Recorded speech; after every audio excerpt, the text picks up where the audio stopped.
கம்மஞ்சோறு செய்ய போறோமுங்க. கம்மஞ்சோறு எப்படி செய்யறதுன்னு பாக்கலாமாங்க. கம்புல 2 வகை கம்பு இருக்குதுங்க.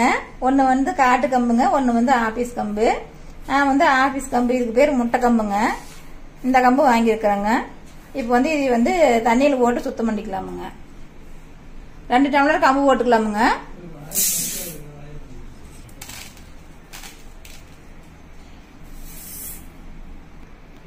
தண்ணி ஊத்திக்கலாமுங்க.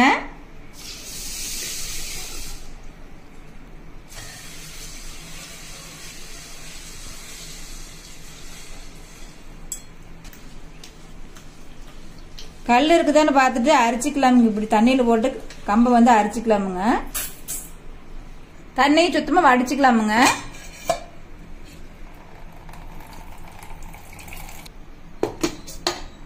பாருங்க, தண்ணி எல்லாம் சுத்தமா வடிச்சாச்சுங்க. தண்ணியே சுத்தமா இல்லைங்க. தண்ணி எல்லாம் சுத்தமா வடிச்சாச்சுங்க. இந்த கம்பு வந்து வெயில் எல்லாம் காய போட தேவையில்லைங்க. அப்படியே ஈர கம்பையே போட்டு மிக்சியில போட்டு அரைச்சிக்கலாமுங்க. பாதி பாதியா அரைச்சிக்கலாமுங்க.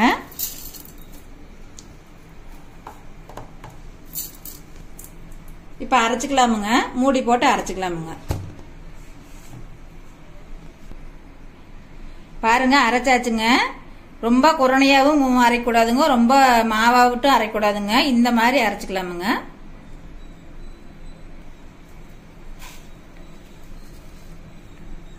மீதி இருக்கிறதையும் அரைச்சிக்கலாமுங்க. மறுபடியும் அரைச்சாச்சுங்க. அதே மாதிரி அரைச்சிக்கலாமுங்க. அரைச்சி கொட்டிக்கலாமுங்க.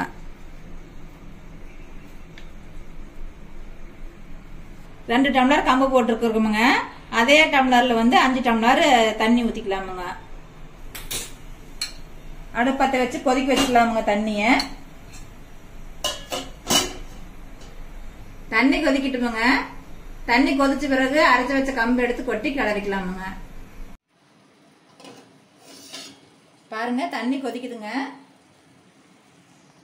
கம்பரிசி அரைச்சு வச்சோம்லங்க, அதை கொஞ்சம் கொஞ்சமா கொட்டி கிளறிக்கலாமுங்க.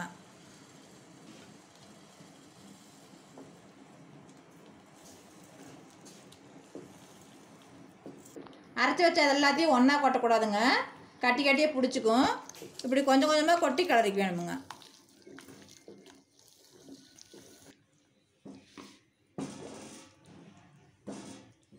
பாருங்க, இப்படி கைவிடாமல் கிளறிட்டே இருக்க வேணுமுங்க. கிளற வந்து நல்லா கெட்டியாகிக்குங்க. வந்து தண்ணி பத்தலைன்னா சாப்பாடு வந்து இப்படி நசுக்கி பார்த்தா அரிசி ஆட்டமாக இருந்ததுன்னா பக்கத்து அடுப்பில் வந்து இந்த மாதிரி தண்ணி காய வச்சுக்க வேணுமுங்க. பத்தலைன்னா தண்ணி ஊற்றி மறுபடியும் கிளறிக்கலாமுங்க. சரியாக போச்சுன்னா அப்படியே விட்டுறலாமுங்க. தண்ணி காய வச்சு தான் ஊற்ற வேணுமுங்க. காய வைக்காமல் தண்ணி ஊற்றக்கூடாதுங்க. பாருங்கள், இன்னும் கொஞ்சம் வேகாது இருக்குது. நாம் வந்து இன்னும் கொஞ்சம் தண்ணி ஊற்றிக்கலாமுங்க. சுடு தண்ணி ஊற்றிக்கலாமுங்க. கொஞ்சமாக ஊற்றிக்கலாமுங்க. ஊற்றி கிளறிக்கலாமுங்க.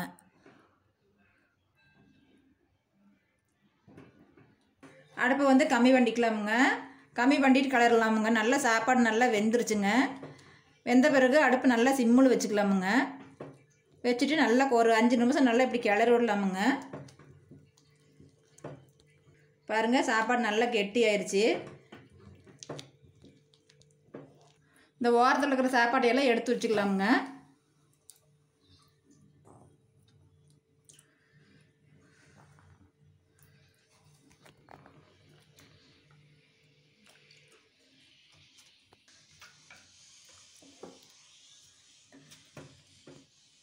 தட்டை வச்சு மூடிடலாமுங்க.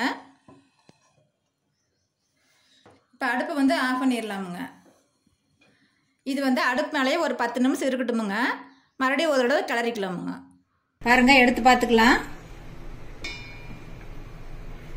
பாருங்க, சாப்பாடு வந்து நல்லா கெட்டி ஆயிடுச்சு. கம்மஞ்சோறு ரெடி ஆயிடுச்சுங்க. இப்போ ஒரு கிளறி விட்டுக்கலாமுங்க. பாருங்க, எவ்வளோ கெட்டி ஆயிடுச்சுன்ட்டு.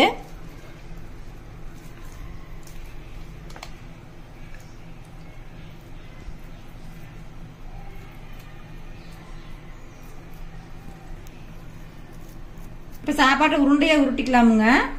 கொஞ்சம் தண்ணி தெளிச்சுக்கலாமுங்க.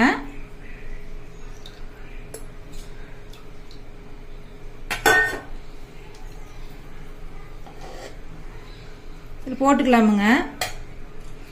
போட்டு இப்படி உருட்டிக்கலாமுங்க.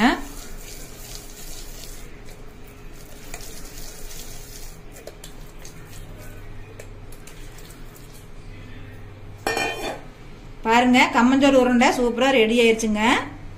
இது வந்து குழம்புக்கும் சாப்பிட்டுக்கலாமுங்க. கஞ்சாவும் கரைச்சு குடிச்சுக்கலாமுங்க. தயிர் ஊத்தி கஞ்சா கரைச்சு குடிச்சுக்கலாமுங்க.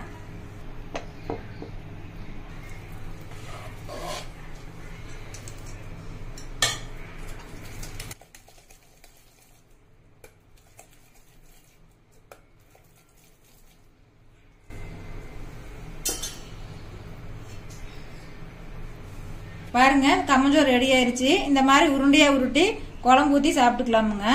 இந்த மாதிரி உருண்டை உருட்டி தண்ணிக்குள்ள போட்டோம்னாங்க 2 நாளைக்கும் கெடாம இருக்குமுங்க. தயிர் ஊத்தி கரைச்சு குடிச்சுக்கலாம். வெய்ய காலத்துக்கு ரொம்ப உடம்புக்கு நல்லதுங்க.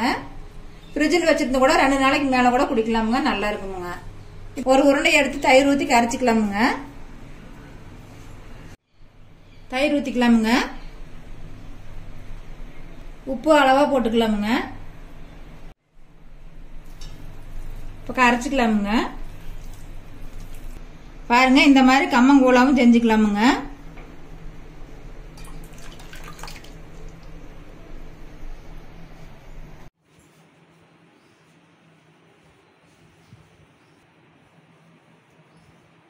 பாருங்க வெய்ய காலத்துக்கு கம்மஞ்சோறு சூப்பரா ரெடி ஆயிருச்சுங்க.